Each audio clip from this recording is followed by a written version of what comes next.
एक ना बादशाह सी वो ना शिकार वास्ते गया तो फिरदा तुरदा जिस टाइम शिकार करने वास्ते निकलिया तो अगे कुदरती तौर पर कोई शिकार ना मिलिया। वो हुण ना तलवार कोल सी, तलवार नाल खेडन लग पिया। जिस टाइम तलवार नाल खेडन डिया वा तो खेडद्या खेडद्या तलवार जो हत्थों डिग्गी तो ਉਹਦੀ अगली नोक जी आ इत्थे ਉਹਦੇ नक ते लग गई तो नक अगों ना थोड़ा जिहा वड्डिया गया।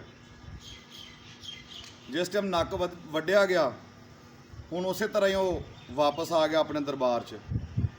पर जिहड़े को उत्थे दरबारी मौजूद सीगे वो ना बादशाह वल वेख के ते हुण नीमा नीमा हस्सण, नक जो वड्डिया गया। हुण जदों कोई इदां दा काम हो जाए तो उत्तों कोई हस्से तो सगों ही गुस्सा चढ़दा। बादशाह ने की कीता, उन्हें कहा भी ये मेरे वाल वेख के हसदे आ। उन्हें उन्हें सारियां दे उन्हें नक ला दिते। जिहड़े को दरबारी बाहर गए सी वो भी जिस टाइम वापस आया उन्हें वेख्या भी जिहड़े अंदर वा दरबारी इन्हां दे नक वड्डे उन्हां नाल वेख वेख के ते हस्सण। उन्हां नूं भी हुण गुस्सा चढ़िया जिद्दां बादशाह नूं चढ़िया है। वो बादशाह कोल गया कि बादशाह सलामत, तुहाडा नक वड्डिया गया तो तुसीं आए तो साडा हासा निकल गया, असीं हसदे तुसीं साडा भी नक वढ़ दिता। हुण जिहड़े बाकी बाहरों आए आ ते ये हुण साडे वल वेख के हसदे आ ते इन्हां दा की इलाज आ। बादशाह ने कहा बुलाओ इन्हां नूं। उन्होंने सारिਆਂ ਨੂੰ जमा करके उन्होंने भी नक ला दिता गया। उन्हें कहा ना कोई नक वाला होऊगा ते ना कोई गल करूगा। वो हुण बादशाह का जिहड़ा दरबारी सी कोई सौदा पत्ता लैण लई किसी काम लई उन्होंने शहर शूर तो जाना ही सी ना। जिस टाइम वो शहर गया वो शहर जिहड़ा वेखे वो वेख के हस्से भी नक वड्डिया बंदा आया वे। वो जिहड़ा भी बंदा जावे उहदे नाल यही कार होवे, वो बड़े तंग आए। वो फिर वापस जो बादशाह को आए उन्हें आन के बादशाह सामने अपना मसला रखा जी असीं जो शहर जाने तो शहर के सानू वेख वेख हसदे, सानू तो बड़ी शर्म आउंदी, असीं तो जा ही नहीं सकते। बादशाह ने कहा तुसीं इस तरह करो भी सारे शहर की एक बारी दावत करो।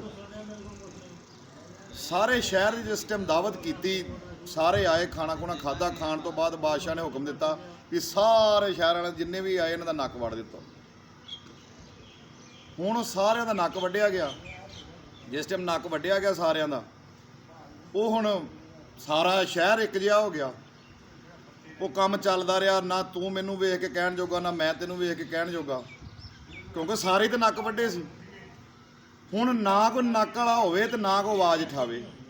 उत्थे कोई बाहरों बंदा आया जिहड़ा ताजर आया या कोई बाहर गया इत्थों या कोई एक अद्धा जिहड़ा आवे उन्हें आण के जो पूरा शहर वेख्या और चुप वेखी जावे।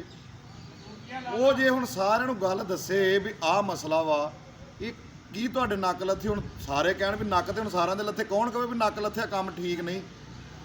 वो सारे उन्होंने कहण भाई जे ते इत्थे रहना वा ते नक वढाउणा पैना वा, जे नक नहीं वढा सकदा ते तू इत्थे रह ही नहीं सकदा। यानी कि जिथे कोई भी ऐसा तरीकाकार बनदा वा कि भतीजा लागे खलोता होवे ते चाचा सिगरट पींदा होवे या प्यो पींदा होवे तो उन्नी देर नहीं रोक सकदा जिन्नी देर तक वो खुद सिगरट ना छड्डे। जो रोकेगा तो अगों भतीजा या पुत्त कहेगा जी तुसीं भी तो पींदे ही रहे हो।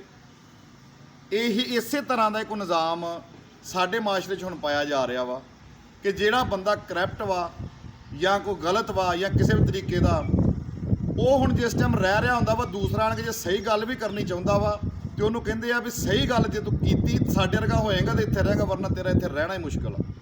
यही निज़ाम साडियां हुकूमतां दा वा, यही निज़ाम साडे माशरे दा हो गया वा। तो बहरहाल जिहड़े नक वाले हुंदे आ वो कहंदे भी मैं इत्थे रहना ना मंजूर कर लूँगा, नक मैं नहीं लवाउणा। अक्सर हुण साडे माशरे 'च साडे निज़ाम 'च पाया जा रहा वा कि हर बंदा जिहड़ा वो कहंदा वा कि जे मैं गलत सही नहीं होना तू भी मेरे वर्गा हो जा। ये तुसीं जदों भी इस तरीके कारण वेखो, लेकिन नक वाला बंदा जिहड़ा वा उत्थे ना रवे तो उन्होंने मंजूर आ, लेकिन नक लवाउणा उन्होंने मंजूर नहीं। हुण इसे तरह ही जे कोई बंदा सानू सही गल दसदा वा या कोई सच्ची गल इत्थे आण के करदा वा उन्होंने कहंदे तू भी साडे वर्गा हो जा, जे साडे वर्गा नहीं होना तो इत्थों चला जा। इस वीडियो का मकसद बनाउण दा इह आ कि साडा माशरा ही इस तरीके नूं जा रहा वा कि अगर मैं करप्ट हाँ तो तू भी करप्ट हो। अगर कोई बंदा सही गल करदा तो उन्होंने कह दिंदे आ ये बंदा ही ठीक नहीं हैगा या साडे 'च रहू तो साडे वर्गा होने तो इत्थों चला जावे।